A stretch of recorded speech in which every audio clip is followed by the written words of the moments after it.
जिथे अन्याय तिथे आमचा आवाज, अत्याचाराचा प्रतिकार. हिंदवी न्यूज. वैजापूर प्रतिनिधी आकाश गोरे. वैजापूर तालुक्यातील खंडाळा येथील सामाजिक कार्यकर्ते बाळासाहेब भाऊ जानराव यांनी विविध शेतकरी व जनहिताच्या प्रश्नांवर अनेक आंदोलने, उपोषणे आणि लढे उभारले आहेत. त्यांच्या आंदोलनांबाबत काही लोकांकडून स्वार्थासाठी आंदोलने करत असल्याचे आरोप करण्यात येत होते. मात्र या आरोपांना उत्तर देताना बाळासाहेब जानराव यांनी आपली भूमिका स्पष्ट केली आहे.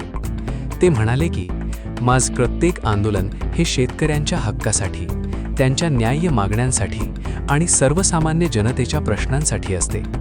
कोणताही वैयक्तिक स्वार्थ डोळ्यासमोर ठेवून मी कधीही आंदोलन केलेले नाही.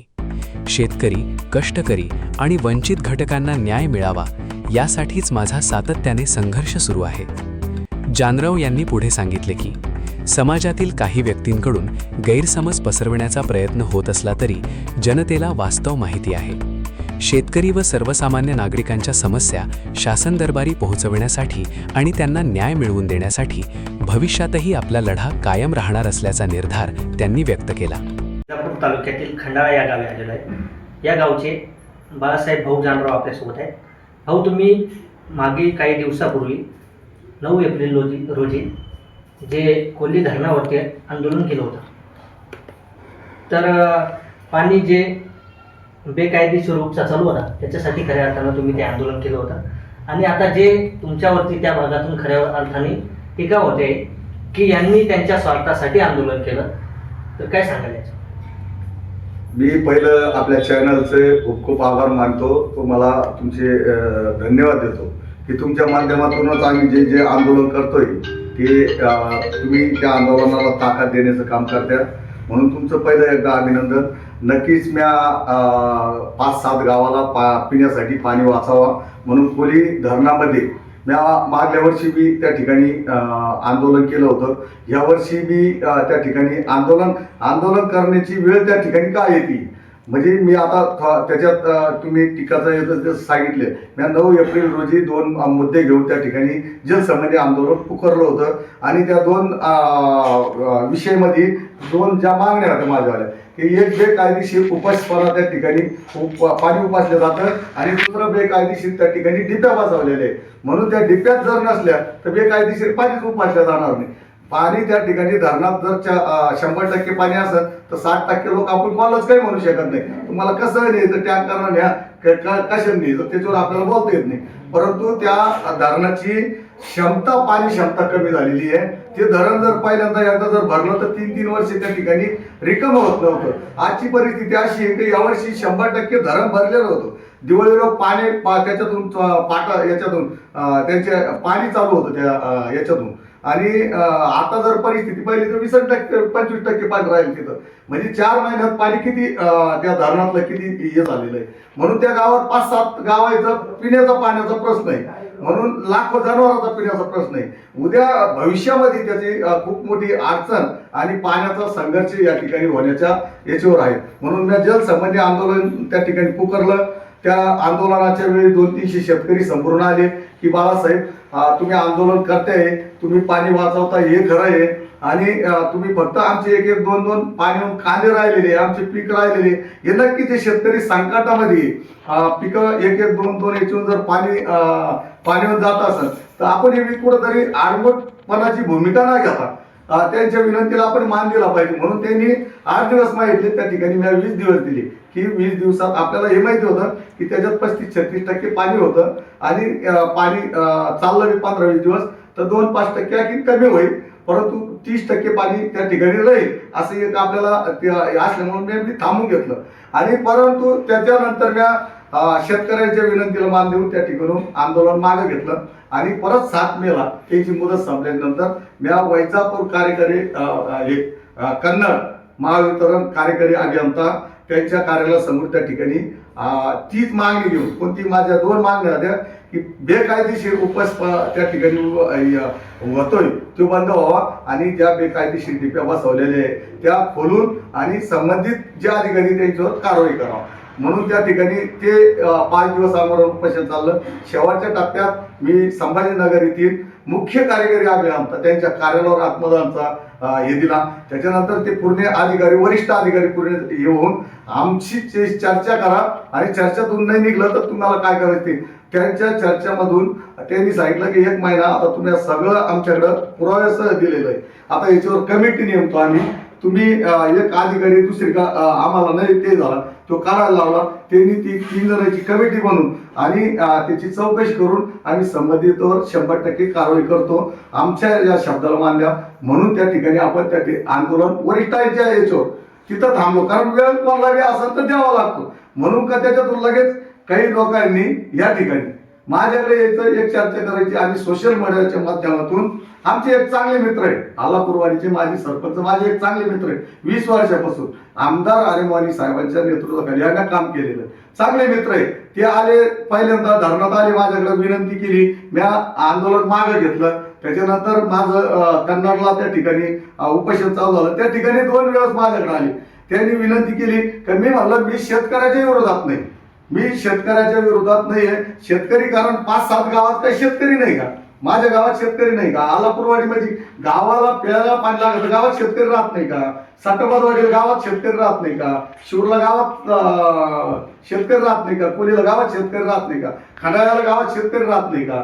म्हणून आपली पाणी वाचावा आणि पुढे भविष्यात होणारा संघर्ष टाळावा म्हणून ते आंदोलन केलं. या सोशल मीडियाच्या माध्यमातून ते बाळनाथ पाटील यांनी माझ्यावर टीका केली की स्वतःच्या स्वार्थासाठी आंदोलन केलं, प्रसिद्धीसाठी आंदोलन केलं आणि महाराष्ट्रामध्ये इतिहासातलं हे पहिलं आंदोलन असेल शेतकऱ्यांच्या विरोधात. आणि त्यांचं जर ते म्हणणं असेल तर त्यांनीच 1 महिना आधी आंदोलन त्या ठिकाणी केलं आणि त्या आंदोलनाचं मी अभिनंदन मी केलं. ते सोडलं की बाळनाथ पाटील तुम्ही चांगलं आंदोलन त्या ठिकाणी केलं आणि गावाला 4-5 गावाचा प्रश्न घेऊन तुम्ही पाणी वाचवलं म्हणून तुमचं अभिनंदन. आता माझं जे आंदोलन त्या परत 1 महिन्याला का तिथं बेकायदेशीर उपशा चालू होता, मी त्याच्या विरोधात आंदोलन की आपल्याला प्यायसाठी जर पाणी, आपली दोघांची एकच भूमिका आहे, प्यायसाठी जर गावाला पाणी लागत असेल तर आपण पुढं झालं पाहिजे कोणतरी. आणि टीका टिप्पणी होत असते परंतु टीका एकीकडे ही भूमिका घ्यायची,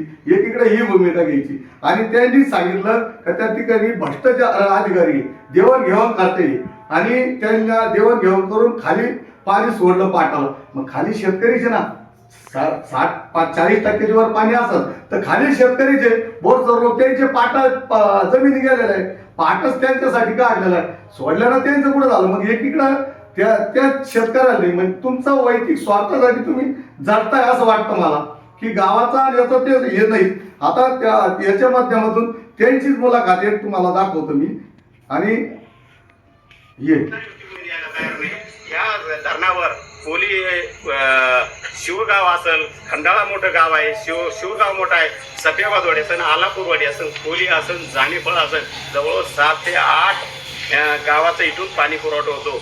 परंतु या पाणी पुरवठ्याचं उद्याची भयान परिस्थिती काय होणार आहे याचं कोणाला घेणं देणं नाही. संबंधित डिपार्टमेंट कोणत्याही गरिबांचा या गावाचा विचार करायला तयार नाही. फक्त 2 पैशासाठी यांनी हे पाणी बिनधास्त सोडून दिलेलं आहे आणि याचा परिणाम येणाऱ्या काही आत्ताच फक्त मार्च आहे, त्याच्यानंतर एप्रिल, मे, जून अजून 3 ते 4 महिने जाणार आहे. कडक उन्हाळ्याचे दिवस आहे. परंतु यांना काही घेणं देणं नाही. फक्त आपला खिसा गरम झाला ह्या उद्देशाने यांनी हे पाणी सोडून दिलेलं आहे.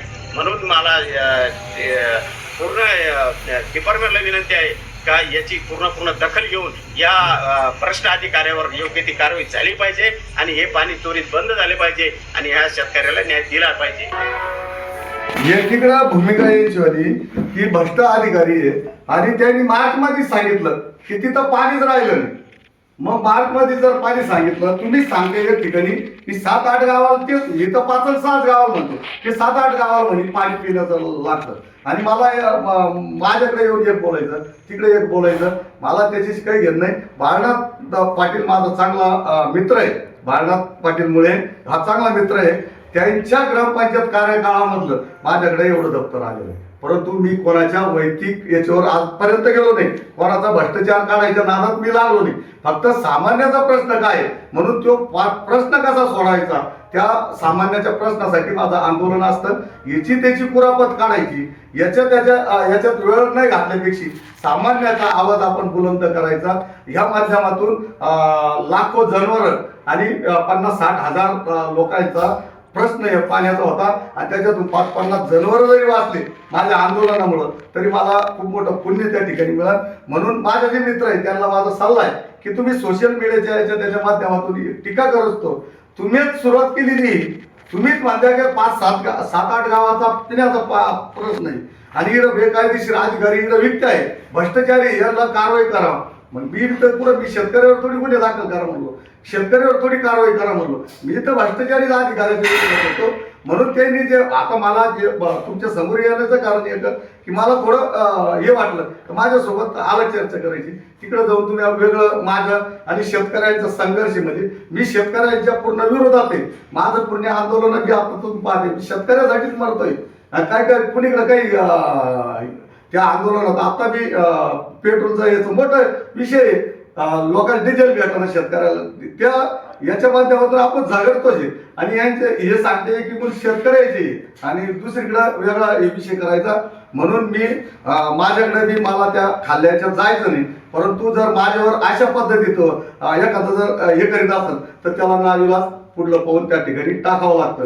म्हणून माझा मित्र म्हणून माझा सल्ला आहे की माझा आणि शेतकरी हा मी एक दुश्मनी, ह्यो एक गैरसमज आहे, जो गैरसमज त्यांनी करू नये एवढीच माझी त्या ठिकाणी विनंती आहे. मी शेतकऱ्याचा मुलगा आहे, शेतकऱ्याच्याच बाजूने आहे आणि जे असं आता त्याच्यानंतर काही शेतकऱ्याची माझ्याबरोबर चर्चा झाली की आपण जे बी असेल तुमचं एखाद्या डीपीचं तुम्ही पैसे घेतलेले दिलेले या लोकांनी खाल्लेले आपण लिगली करू. तुम्ही लिगलीला मी तुमच्या सोबत राहतो, आपण सोबत हे करू आणि तुम्ही सहकार्य करा. गावाचा जनावरांचा पाण्याचा प्रश्न करा, आम्ही तुम्हाला सहकार्य करतो. आमची भावना आडमुठपणाची नाहीच, नाही तर आडमुठपणाची असती त्या दिवशी धारणातून मी निघलो नसतो, मी सरळ टाय टाकून मध्ये गेलो असतो. परंतु शेतकऱ्यांचा विषय होता, आडमुठपणा तिला घ्यायचं नाही. आंदोलनाच्या माध्यमातून आंदोलन हे चांगल्या कामासाठी, म्हणून त्या चांगल्या कामासाठी आपला वेळ आणि आपण कुटुंबाची बी त्या ठिकाणी पर्वा करीत नाही आणि हे जे आंदोलन ज्याच्यासाठी करतो तेच कुटुंब समजून त्या ठिकाणी आपण पुढे जातो आणि त्या आंदोलनाच्या माध्यमातून एकीकडून आनंद झाला. मला 70-80% त्या आंदोलनाला यश मिळालं. काही अधिकाऱ्यावर त्या ठिकाणी कारवाई झाली, काही डिप्या त्या ठिकाणी निघल्या, पण एकीकडे दुःख बी माझ्या कुटुंबातलं, माझे मिसेसची मावशी असणारी, माझं सगळंच जे असं लहानपणापासून मला बघणारी ती एक्सपायर झाल्याच्या नंतर तिच्या अंत्यविधीला मला या आंदोलनातून यात आलं. म्हणजे एकीकडं आनंद होता, एकीकडं दुःख होतं. त्या आंदोलनाचा कोणताही हे नाही वाटलं की लोकांसाठी मी अंत्यविधीला म्हणजे त्या प्रश्नासाठी आपण अंत्यविधीला तेवढं दुःख त्या ठिकाणी मला झालं आणि त्या आंदोलनाला चांगलं यश मिळालं. तुमच्या सारख्याने ताकद दिली. परत एकदा तुमचे खूप खूप धन्यवाद, तुमचे खूप खूप आभार मानतो.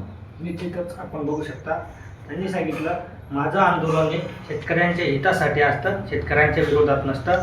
मी आकाश गोरे, हिंदवी न्यूज, वैजापूर. जिथे अन्याय तिथे आमचा आवाज, अत्याचाराचा प्रतिकार, हिंदवी न्यूज.